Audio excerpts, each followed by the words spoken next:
हम यीशु के पैरों पर कहा जाने वाला एक संदेश श्रृंखला के बारे में ध्यान कर रहे हैं। और हम पिछले कुछ हफ्तों में इस बारे में ध्यान कर रहे हैं कि हम महान चीजें कैसे कर सकते हैं। हम भगवान यीशु मसीह के पैरों के लिए महान चीजों की उम्मीद कर सकते हैं। हमने मरिया और मार्था के बारे में अध्ययन करते हुए प्रभु यीशु मसीह के पैरों पर सीखने के बारे में सोचा। जहां मार्था बहुत काम करने के लिए बहुत बोझ था, लेकिन मरिया प्रभु के पैरों पर बैठी और सुनती और अपने वचन के अधिकार से सीखती थी। हमने इस बारे में सोचा कि कैसे एक पापी स्त्री ने प्रभु यीशु मसीह के पैरों की उपासना की जो उसके लिए था। उसने अत्यधिक प्रेम के साथ किया और उसे आशीर्वाद मिला कि ईश्वर ने यीशु को भेजा, जीवन पर क्षमा भेजा और वह शांति के साथ घर जा सकी। हम यीशु मसीह के पैरों में प्रार्थना करने वालों की छुट्टी और चिकित्सा के लिए प्रार्थना के बारे में सोचते हैं।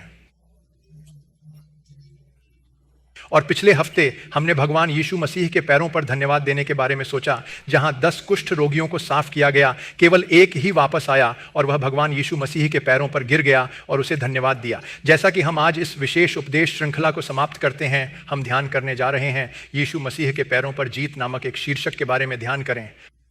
प्रभु यीशु मसीह, उसके पैर न केवल सभी उपासना, सभी प्रार्थना, सभी धन्यवाद और सभी प्रेम के योग्य हैं जो हम उसके लिए कर सकते हैं, सभी सीखने के योग्य हैं, बल्कि यह वह स्थान भी है जहां हम अपने जीवन में जीत हासिल कर सकते हैं। हम सोच रहे हो हम भगवान यीशु मसीह के पैरों में जीत कैसे पाएंगे? मैं समझाता हूं। यदि आप देखते हैं, यदि आप अपनी बाइबल को उत्पत्ति अध्याय 3 आयत 22 और 23 में बदल देते हैं तो मुझे क्षमा करें।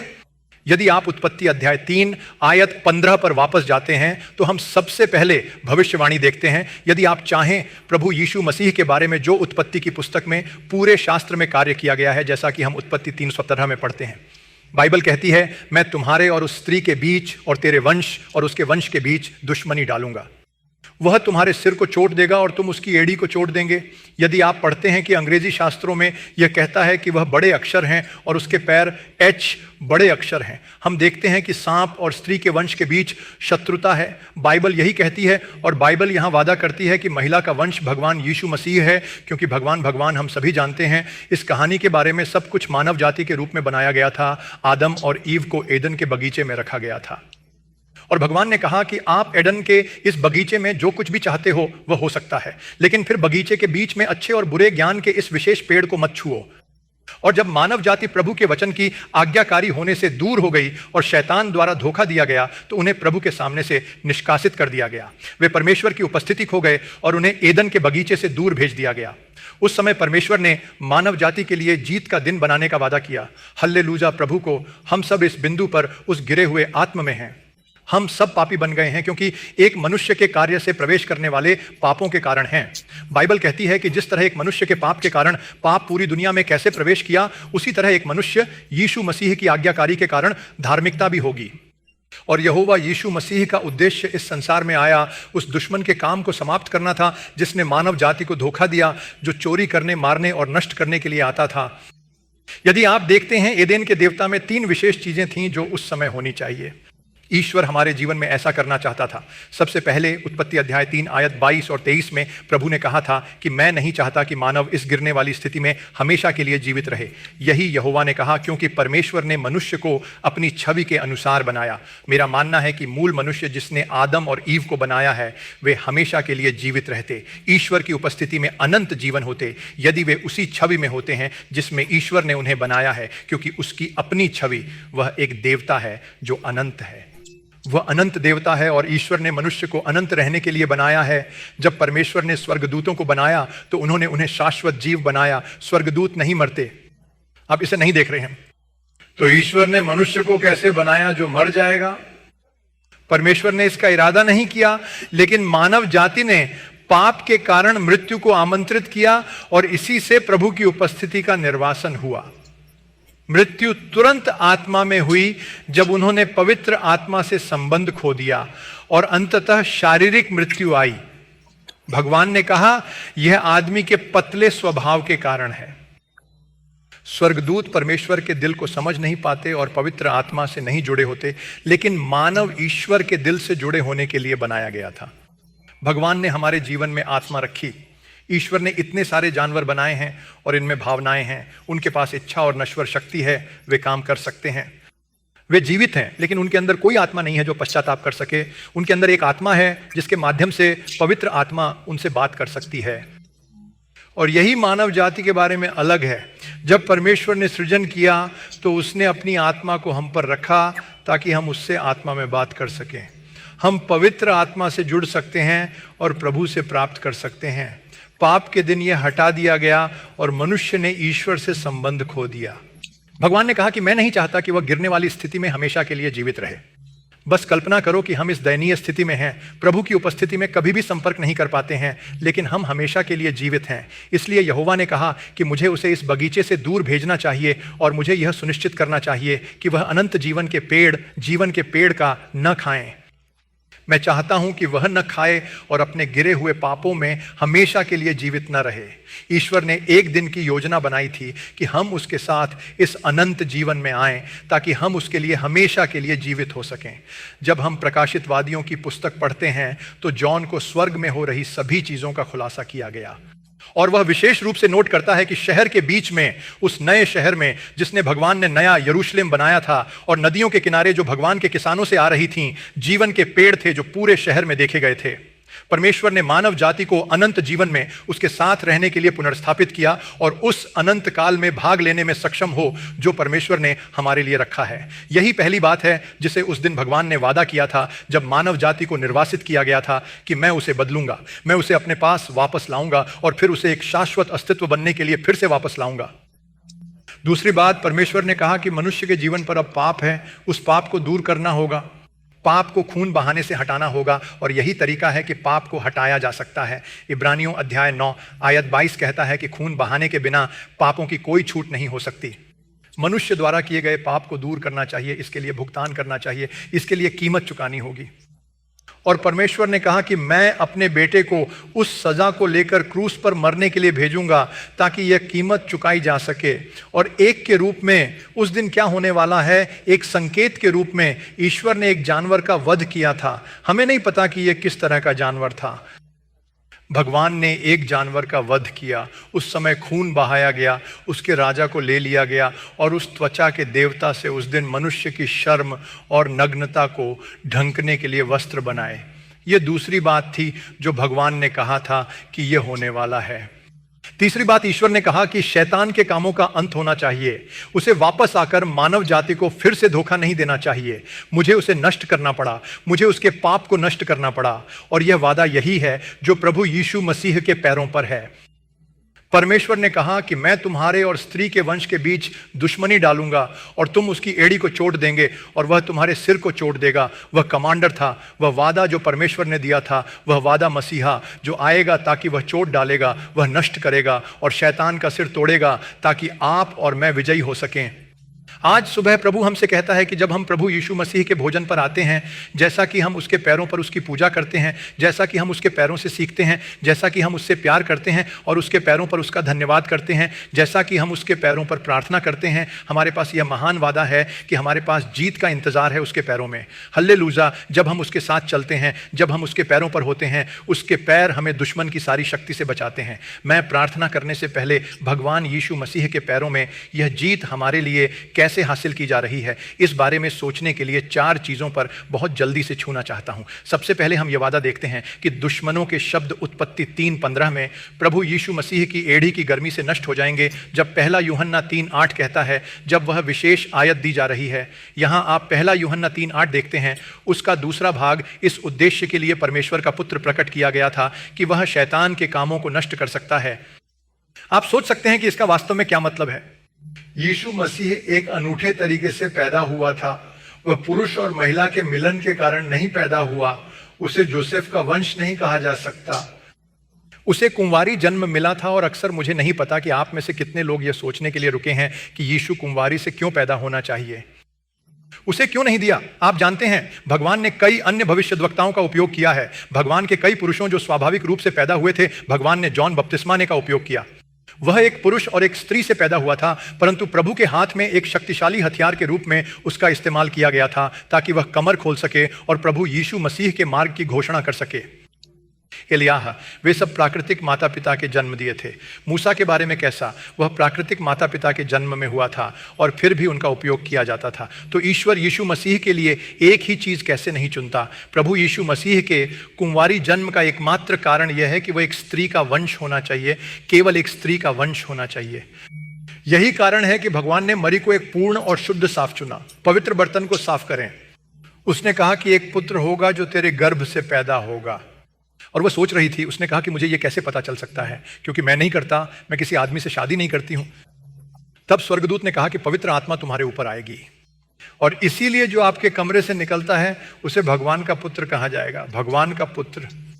कई लोग भ्रमित होते हैं जब हम उसे भगवान का पुत्र कहते हैं। वे सोचते हैं कि वह देवता नहीं है, परंतु यह परमेश्वर का अवतार है जो आया, जिसने एक औरत के कुंवारी गर्भ में पैदा होने का फैसला किया, केवल एक उद्देश्य के लिए, शैतान के कामों को नष्ट करने के लिए, क्योंकि यह प्रभु का वादा था। प्रभु ने कहा, मैं तुम्हारे और उसके वंश, स्त्री के वंश के बीच दुश्मनी को पार करूंगा। और जैसा कि यीशु मसीह कुंवारी पक्षियों में पैदा हुआ था, जैसा कि वह प्रकट हुआ था, यह स्पष्ट था कि दुश्मन की शक्ति उसके द्वारा तोड़ दी जानी चाहिए। और यही वह बड़ी खुशी है जो हमें क्रिसमस मनाते समय, क्रिसमस से गुजरते समय, जैसा कि हम समझते हैं कि यीशु मसीह इस दुनिया में क्यों पैदा हुआ था। वह हमारे जीवन में शैतान के कामों को नष्ट करने के लिए इस दुनिया में आया था। हम विजयी हो सकते हैं, हम हो सकते हैं, हम केवल इस कृपा के कारण ही प्रभु का आभार बन सकते हैं। कई बार हम सोचते हैं कि हम नए वसीयत के विश्वासी हैं, हमारे पास अभिशाप नहीं है, हमारे पास नए वसीयत के विश्वासी हैं। हम ऐसा नहीं करते। वह आदि हम हमेशा, यह सब तभी संभव है जब हम प्रभु यीशु मसीह के बच्चे होते हैं, जब हमने उसे विश्वास से अपने जीवन में स्वीकार किया है, ताकि वह हमारे जीवन में शैतान के कार्यों को नष्ट कर सके। कुंवारी जन्म प्रभु यीशु मसीह की अभिव्यक्ति, यह पहला संकेत है कि यीशु मसीह शैतान के कार्यों को नष्ट करेगा जब वह इस दुनिया में आया था। दूसरी बात, जब हम उस पर देखते हैं प्रभु यीशु मसीह का मंत्रालय, हाँ, वह पैदा हुआ था, वह स्त्री के वंश के रूप में प्रकट हुआ था। और फिर उसके मंत्रालय का क्या हुआ? यदि आप उस अंक को देखते हैं तो अध्याय 1 आयत 29 यीशु के मंत्रालय के बारे में बात करता है। यह साफ बताता है कि यीशु के बाद वह सेवा में आए क्या करते हैं। मार्क ने यीशु के जन्म या कुछ और के बारे में ज्यादा प्रस्तावना नहीं की। वह सीधे प्रभु यीशु मसीह के सेवा में कूद गया और उसने यह कहा, और वह सारी गलील में उनके आराधनालय में उपदेश दे रहा था और राक्षसों को निकाल रहा था। चलो, अगर आप इस बात से में सोचते हैं तो आप जानते हैं वह प्रचार कर रहा था और वह राक्षसों को निकाल रहा था। इसीलिए यह हो गया। यदि आप इसे देखते हैं तो शैतान के कार्यों का विनाश प्रभु यीशु के मंत्रालय का एक स्वाभाविक हिस्सा था। वह जहां भी गया वह राक्षसों को निकाल देता है। मैं यह देखना चाहता था कि क्या पुराने वसीयत में कोई जगह है जहां कोई भविष्यद्वक्ता या किसी व्यक्ति ने किसी राक्षस को निकाल दिया है जिसे प्रभु ने इस्तेमाल किया था। मैं कुछ भी नहीं पा रहा था जहां किसी को राक्षसों के उत्पीड़न, राक्षसों के कब्जे से छुड़ाया गया था, क्योंकि यह वह मंत्रालय था जो प्रभु अपने पुत्र यीशु मसीह के जन्म के माध्यम से करने जा रहा था जब वह मंत्रालय में आया था। वास्तव में हम देखते हैं कि लूका अध्याय 4 और 33 से 36 में हम एक घटना देखते हैं जहां एक विशिष्ट घटना प्रभु के वचन में वर्णित की जा रही थी। एक आदमी था जो राक्षसों के साथ आराधनालय में, एक अशुद्ध आत्मा के साथ आराधनाथ था। वह आराधनालय में था, वह चर्च में, आराधनालय में, प्रार्थना के स्थान में, प्रार्थना के घर में आया, जैसा कि यीशु ने उस स्थान को बुलाया और वह अंदर था। फिर भी वह दानव के कब्जे में था। हाँ, फिर भी वह दानव के कब्जे में था और उस समय यीशु मसीह प्रचार कर रहा था। बाइबल कहती है कि जब उसने यीशु मसीह को देखा तो चिल्लाया, ओ तुम्हारे साथ क्या लेना देना, हे परमेश्वर का पुत्र, क्या तू समय से पहले हमें यातना देने आया है? ये दुष्ट आत्माएं उस आदमी से चिल्लाती थीं जो शैतान के कब्जे में था। परंतु बाइबल कहती है कि यीशु ने शैतान को डांट कर कहा कि वह चुप रहो और उसके पास से बाहर आओ। राक्षस ने उसे धुंध में फेंक दिया, फिर निकला और उसे कोई चोट नहीं पहुंचाई। और फिर बाइबल कुछ कहती है जो हमारे लिए समझना बहुत महत्वपूर्ण है। तब वे सब हैरान हो गए जब वे आपस में बोल रहे थे, ये कहते हुए कि यह क्या शब्द है। वह अधिकार और शक्ति से अशुद्ध आत्माओं को आज्ञा देता है और वे प्रभु के पास निकलते हैं। हम इस बारे में सोचते हैं, यहाँ यीशु ने वचन की शक्ति प्रदर्शित की कि हम एक वचन जारी कर सकते हैं कि वह वचन को लोगों को उद्धार करने के लिए भेज सकता है, क्योंकि वहाँ प्रभु के पैरों में वह उद्धार करता है। यही शैतान का काम नष्ट हो रहा है। यही कारण है कि यीशु मसीह प्रकट हुआ। यह घटना थी जहाँ यीशु मसीह ने राक्षस को निकाला। वह आदमी अशुद्ध राक्षस के कब्जे में था। लेकिन लूका अध्याय 11 आयतों 14 से 15 में हम देखते हैं कि एक आदमी वहां था। यीशु ने पहचान की और उसने समस्या का मूल कारण निदान किया। शारीरिक कमजोरी के रूप में नहीं, शारीरिक बीमारी या किसी भी प्रकार की बीमारी के रूप में नहीं, लेकिन उसने पहचान ली कि उसके अंदर एक राक्षस है जिसने उसके मुंह को बांध दिया था। उसने उसे बुलाया, उसने राक्षस को निकाल दिया और उस राक्षस को निकाल दिया गया और गूंगा आदमी बोलने में सक्षम हो गया। हल्लेलूया। प्रभु के सामने एक और समय था। एक औरत आराधनालय में थी और वह एक बूढ़ी औरत थी और वह झुका हुआ था। वह उसे अब बिल्कुल भी नहीं उठा पाई थी, या 18 साल तक वह ऐसी थी। सभी ने सोचा कि वो वृद्धावस्था के कारण ऐसी ही है, लेकिन यीशु ने उसे देखा और समस्या को एक दानव कब्जे के रूप में निदान किया और उसने तुरंत दानव को बाहर निकाल दिया और वह सीधे आगे आकर प्रभु की महिमा करने में सक्षम थी। हल्लेलूया।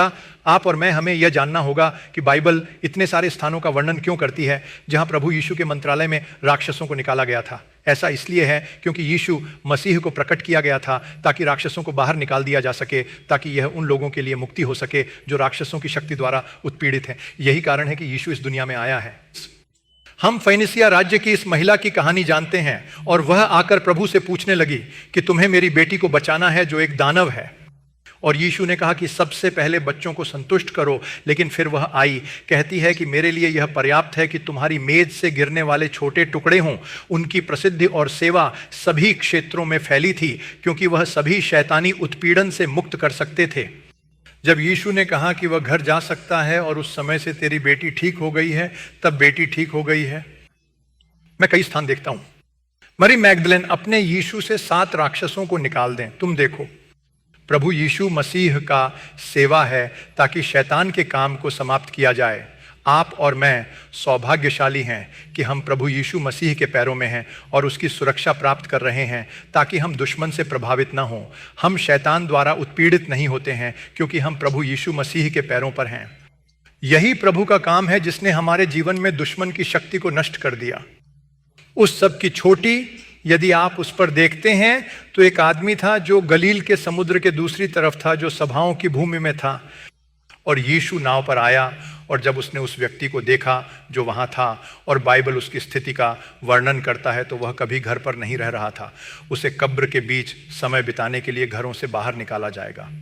वह खुद को काट देता, भले ही उसे चेन में बांधा गया हो, उसे रोक नहीं सकता। वह उन्हें काट देता और भाग जाता। और जब उसने यीशु मसीह को देखा तो उसने चिल्लाया और कहा, हे परमेश्वर का पुत्रा, हमारे साथ क्या करना है। और जब वे रोने लगे और यीशु ने उससे पूछा, तुम्हारा नाम क्या है? और उसने कहा कि क्योंकि हम बहुत हैं, मेरा नाम लियन है। लियजन एक रोमन सेना इकाई है जिसमें 3000 से 6000 सैनिक होते थे, और उन दिनों यही जिसे लियन कहा जाता था। इसका मतलब यह है कि इस आदमी को इतने अलग अलग राक्षसों द्वारा कब्जा किया गया था। वे सभी उसे चला रहे थे, उसके पास सभी प्रकार की चीजें कर रहे थे, उसे रोज इतने सारे तरीकों से निराश कर रहे थे। प्रिय, यह सब केवल एक शब्द था जो यीशु ने किया। उन्होंने उससे पूछा कि क्या आप हमें निकालने जा रहे हैं? अगर आप हमें निकालने जा रहे हैं तो कृपया हमें सूअर में भेज दें। उन्होंने प्रभु यीशु से प्रार्थना की और यीशु ने कहा, ठीक है, तुम जाओ। उसने बस यही किया। और जब उन्हें निकाल दिया गया तो वे सब बाहर आए। वे सूअरों के इस बड़े झुंड में चले गए। वे सभी सीधे पानी में भाग गए। वे पानी में गिर गए और डूब गए, और लोगों ने देखा कि वे सभी बहुत डर से पकड़ गए थे। यही प्रभु की शक्ति है जो हमारे सारे जीवन में दानव उत्पीड़न को समाप्त कर सकती है। ओह, भगवान यीशु मसीह के पैरों में होना कितना खुशी की बात है। परंतु कितना आनंद है कि हमें यह विश्वास हो सकता है कि दुश्मन हमें छूने नहीं सकता क्योंकि हम यीशु के रक्त से ढके हैं।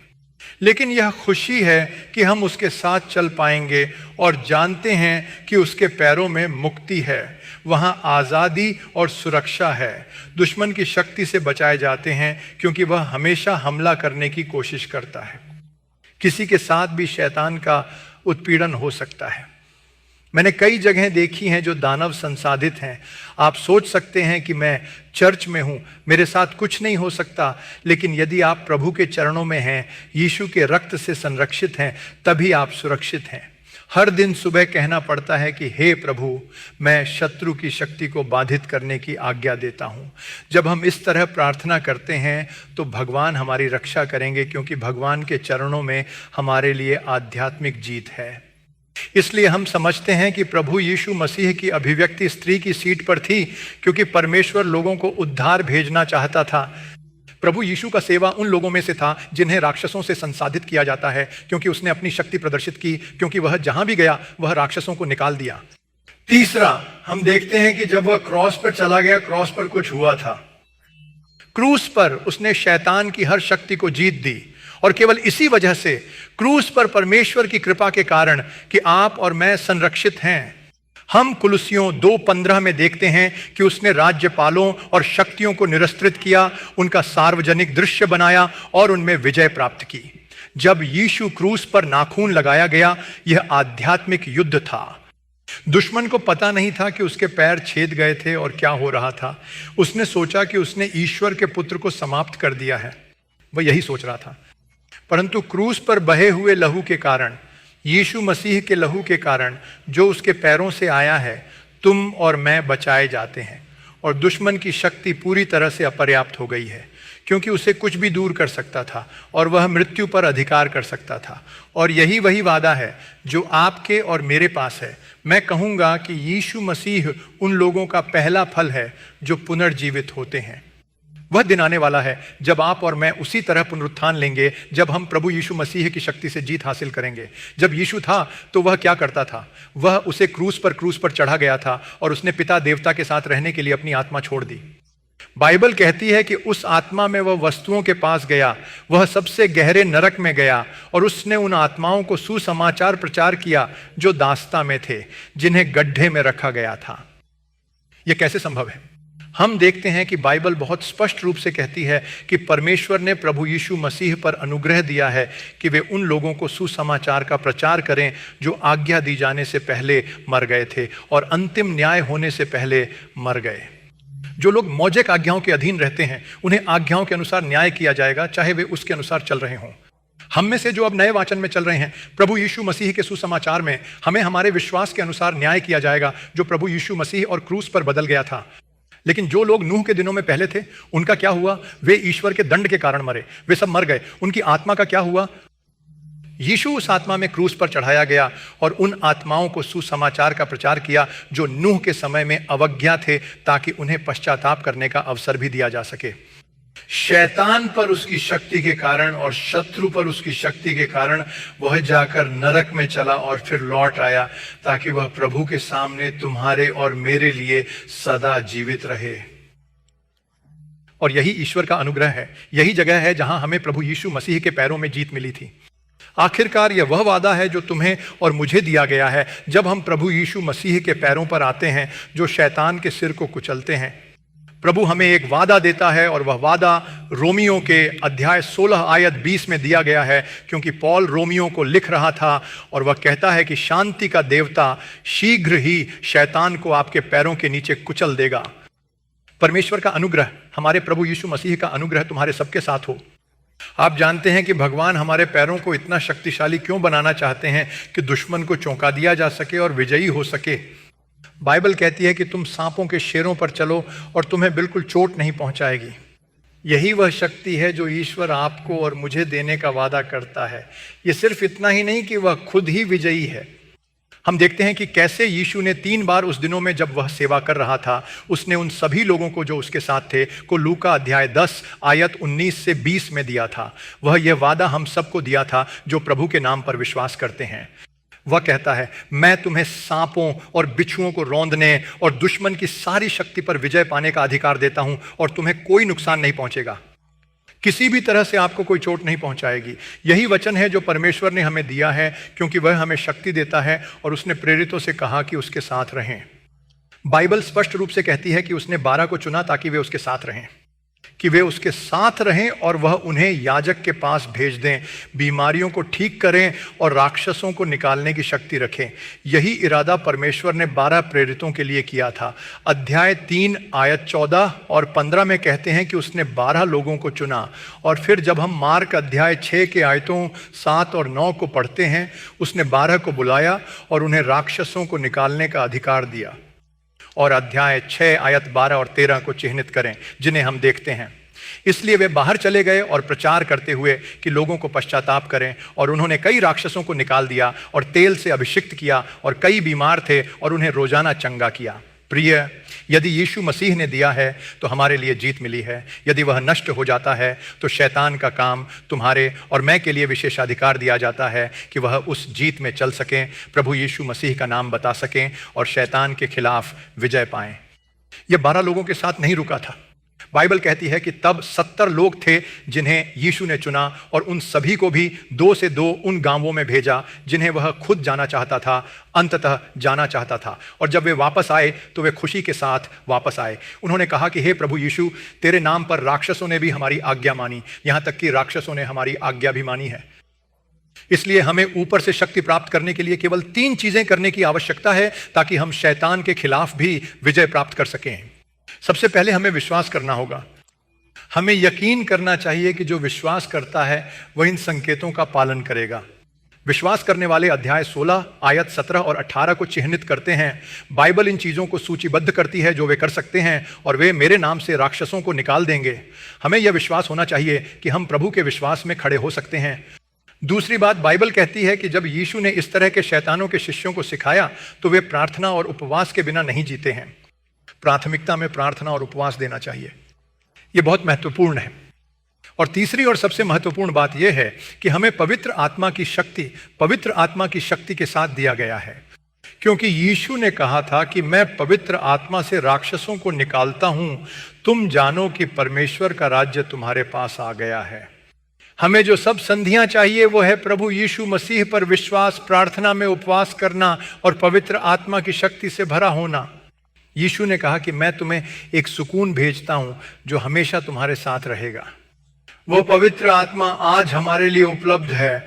हम पूछते हैं, हे भगवान हमें भर दें, उस शक्ति से हमें पवित्र आत्मा से भर दें ताकि हम प्रभु यीशु मसीह के साथ स्वतंत्रता, आनंद और विजय में चल सकें।